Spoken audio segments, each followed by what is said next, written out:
Hey everybody, it's Evan Rainday Rayner here from Gen.G Team Bumble. Welcome to a new season of Next Gen presented by Bumble. In this series, we're going to be going into the origins of our brand new Valorant players on Gen.G Team Bumble and talking a little bit about what's going on with them and what they're doing in their careers. And first up, we are joined by streamer, content creator extraordinaire. If you know Gen.G, you know who she is, but maybe if you're just joining us from somewhere else, I'm gonna give you the benefit of the doubt. We've got Nikki with us, and Nikki, go ahead and just explain yourself, introduce yourself to the world here for this video.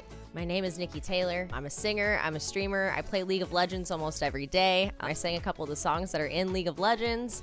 I've been opening lots of Pokemon cards on my stream lately. That's an awesome time. Been playing some Valorant. Not great, but having a good time. That's what I'm about. I had no idea you had sung. What song do you sing in League of Legends? I sang Vi's theme song, and I also sang the world's theme song for 2015. Wow, there you go. So I'm sure a bunch of Spotify's or Apple Musics are opening up right now. Definitely some Google searches to hear that, because that's awesome. That's really exciting, especially since you stream that game as well. That's a really cool experience. What does it mean to you to be a part of Team Bumble, Gen.G? What's your experience been like overall? I mean, it's just been a whole bunch of fun. I've made a lot of friends. I mean, I'm not a super social person, so being on a team really forces me to be social and talk to people. But it's a fun thing. I'm glad that I'm forced to do that. Also, everyone is just so nice and welcoming. I'm glad that I'm here for the long haul for 2021. To me, like, there's so many diverse, I guess, pathways Gen.G is going, and I think creating and pulling diversity through the intention of we want to champion diversity, whether it's an all-female Valorant team that's obviously a big part of this year. What in your mind has kind of stood out to you as far as Gen.G's role in bringing diversity and teaming up with Bumble as well and kind of championing those things that sometimes you don't really see often in the gaming industry at large? I mean, Gen.G's definitely had a huge role in bringing a lot of women to the forefront. I know a lot of people, like you said, associate me with Gen.G. You think Gen.G, you think cool girl streamers, you think cool girl pro players. It's a cool thing. It's not something that you associate with a whole lot of other orgs, so it's cool to be a part of something that's pretty different. Nikki, it's been so good hanging out. I mean, anything else where people find you or what you're doing? Well, always streaming on Twitch, twitch.tv/Nikki Taylor. I mean, that's the best place to find all the goods, I guess. Nikki Taylor on almost everything else: YouTube, Twitter, Instagram. There it be. That's it. Go ahead, introduce yourself, man. Let everybody know who you are. Absolutely. My name's Nathan Stenz, and I'm the general manager of the Gen.G Valorant team, as well as Team Bumble. I gotta ask, Gen.G's been making a lot of steps to be more inclusive this year, specifically with their goals, and I think you've been participating in that. But could you expand a little bit more on, what Gen.G is doing in 2021 to head down a more inclusive path? Yeah, absolutely. So I've been at Gen.G since its inception for the last 3 years, and one of the things that we've always tried to be at the forefront of was inclusive gaming. It was very easy for our founders who came from the gaming space and mobile gaming to look and say, like, women, girls, everyone is playing games, and so why is this space not inclusive for them? And so as we launched our first teams in the US, we thought, let's get some women's only teams in Fortnite. Let's pair them with the best players in the world. Let's make sure that they have the same opportunities so that we can do that.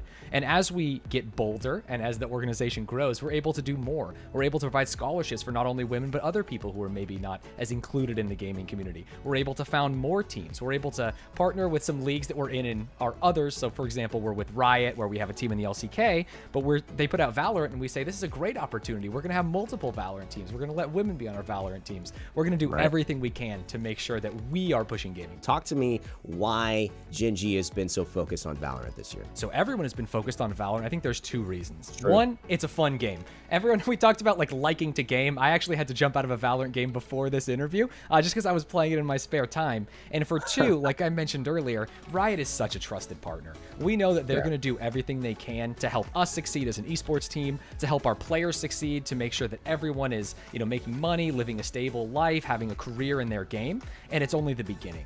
We've seen the marketing they've done around new character releases or their tournaments. They've allowed not only our players but our streamers to get behind the scenes looks and create new content beforehand. It just seems like they are putting in the work, Riot Games that is, and we want to make sure that we are matching that passion and fervor so that as the scene grows, we can grow with them. And I guess let's look at the Valorant roster. We mentioned two aspects of it, and when you're looking at that full Valorant female team, what stood out to you as far as your selection for that? As far as what were the qualities you were looking for in women who were going to be on that team, and why, again, just honing into, was it important to make that roster a reality? I want to give a special shout out to Riot here, because as they were launching Valorant and creating the competitive ecosystem, they told us that, hey, every team can have one team. We don't want any competitive integrity issues. You can't have two teams that might play in the same tournament. But they made an exception for if an organization wants to also field a women's team. And they did that because they feel it's important that they actually get their shot. That a lot of these women are playing the game, they're solo queuing, but they haven't been able to find their way onto these top rosters just because the rosters unfortunately aren't looking at them in the same way that they're looking at male players. And so when we saw that, we thought, this is our opportunity to jump in. How are we going to find these players? And it's just giving that idea, that idea lights so many fires, I think, in girls and women, I would imagine, around the world, who are seeing that going, okay, so this is just a sign of what's happening now. The future is anything is possible. And now I want to talk about KOOSTA, because KOOSTA is a guy we're going to have a chance to chat with a little bit later after you, Nate. But I want to know, what made KOOSTA stand out to you guys when you were looking at that roster? Towards the end of his career on GEN.G CSGO, he was evolving from this kind of lurk-specific style to being our in-game leader. And he was taking on the burden of responsibility as we went to more tournaments, prepared strategies. And it just feels like such a match made in heaven that KOOSTA can come in with all this institutional knowledge from CSGO, not to mention gun skill, and give it to our players who, while they played CSGO beforehand, maybe didn't quite make it all the way to the top of Tier 1, but have been a little more Valorant endemic, especially players like Sean. So KOOSTA and Sean are actually both in New York. Sean is 19 years old. KOOSTA's been playing professional games for a long time. This is Sean's first professional game. I just think there's a world where he brings the best of the CSGO world and rigid, more structured gameplay to a team that's free-flowing, fun, and has been fragging out. But I'm excited to check in with him a little bit later in this episode as well. For now, Nate, thank you so much for spending time with us today and chatting. It's been great to hear your insights and everything going on your side of things with Valorant and with GEN.G. Yeah, thank you. Happy to be on. All right, so we just finished talking with Nate, and he had a lot of good things to say about this gentleman joining us right here. We've got KOOSTA in the building. And KOOSTA, thanks for taking time. I know there's a lot of fans out there who know exactly what you do and what you've been doing, but for those who may just be tuning in and don't exactly know who you are, go ahead and introduce yourself for us. Yeah, my name is Kenneth. I go by KOOSTA in game. I'm 24, live in New York, and I just recently switched to Valorant from GEN.G CS team. Well, listen, we got a lot of Valorant to talk about, but, coming from CS, that's a big deal as well. I also want to get into that, what the transition has been like. But, there's new agents always coming out into one of the biggest esports and one of the biggest games in the world right now. I want to know, what agent have you been playing in scrims thus far? I've mostly been playing Cypher and a little bit of Killjoy because that's what the team needed when I joined. So that's just what I started to play in ranked, and transitioning into scrims, I've just been playing Sentinel the whole time. Has that been something that you did for the team, or is that kind of where your natural instincts would have lied? More the Cyphers, the Killjoys? Was that really just doing something for the team, or do you have another maybe primary character that you feel like, okay, I'm done scrimming. This is where I really like playing? Definitely the role I'm in kind of fits, especially on Cypher. You can kind of set up somewhere and rotate off, and that's pretty much what I was doing in CS, rotating a lot and trying to read the opponent. I would go towards the edges of the map and just try to maintain control and play off of my teammates. It's cool that you have those conversations already, and I think it sets up our next question that a lot of people are interested in, which is, how was it making that transition from CSGO to Valorant, and what piqued your interest to do it in the first place? Obviously, there's a lot of relationships, and dynamics between both games that they share, but I want to hear in your words, KOOSTA, what really kind of got you thinking, maybe Valorant is the game that I want to move into after CSGO? The landscape of Counter-Strike in North America has been looking pretty lackluster the past couple of years. There's not really any more local LANs or online cups that people play in that I used to love playing when I was coming up in the scene, I guess you could say. So it's kind of harder for new talent to break through, and therefore, like the amount of teams in North America in Counter-Strike, it's pretty much just Liquid and EG, especially after everyone moved to Valorant. So I feel like my hands were kind of tied. I know some people on my team were thinking about moving to Europe and joining European teams, but I don't think that was the move for me. I'm pretty attached to my life in New York here, so I wanted to stick around in North America. Was there anything specific as to why Valorant? I mean, you could have played for, I'm sure, and tried out for a lot of other teams, but, you know, what was it about Gen.G and their Valorant team that kind of got your interest as well? I just had a great time working with Gen.G and Counter-Strike. I think they're a really good org. The management is great.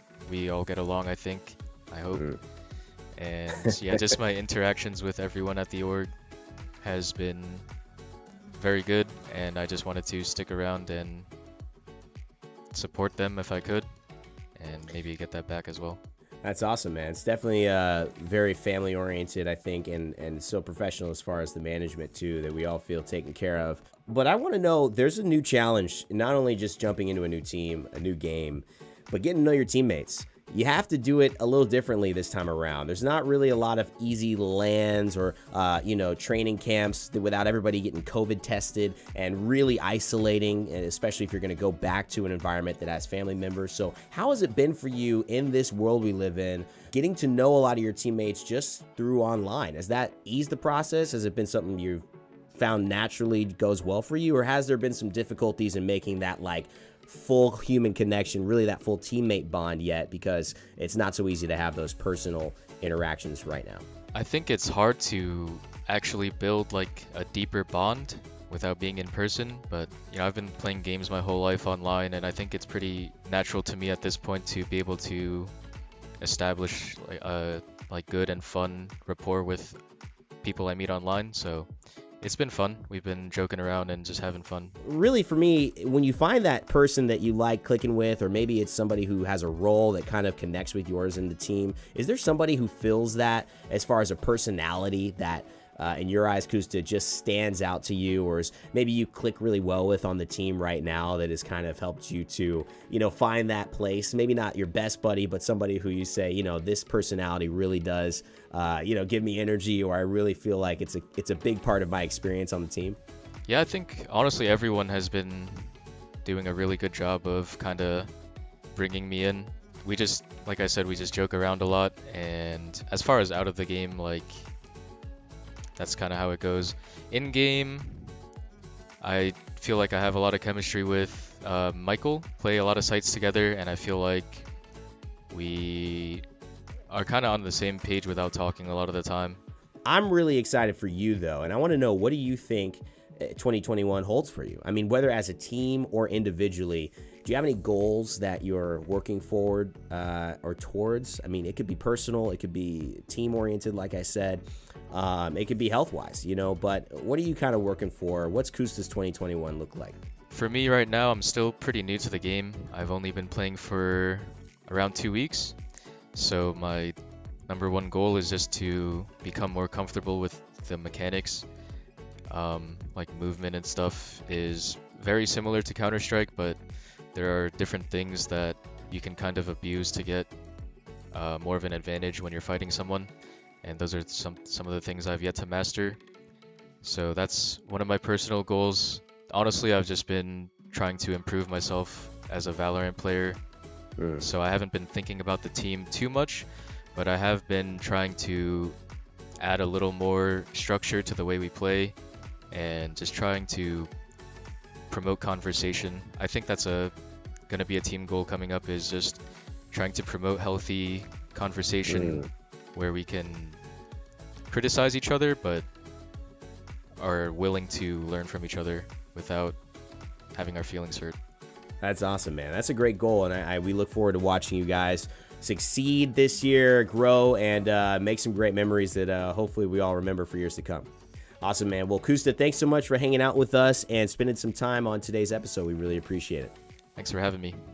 Thanks, everyone, for watching Next Gen. We appreciate all the love and support you have all given to Gen.G, and we look forward to seeing you on the next episode.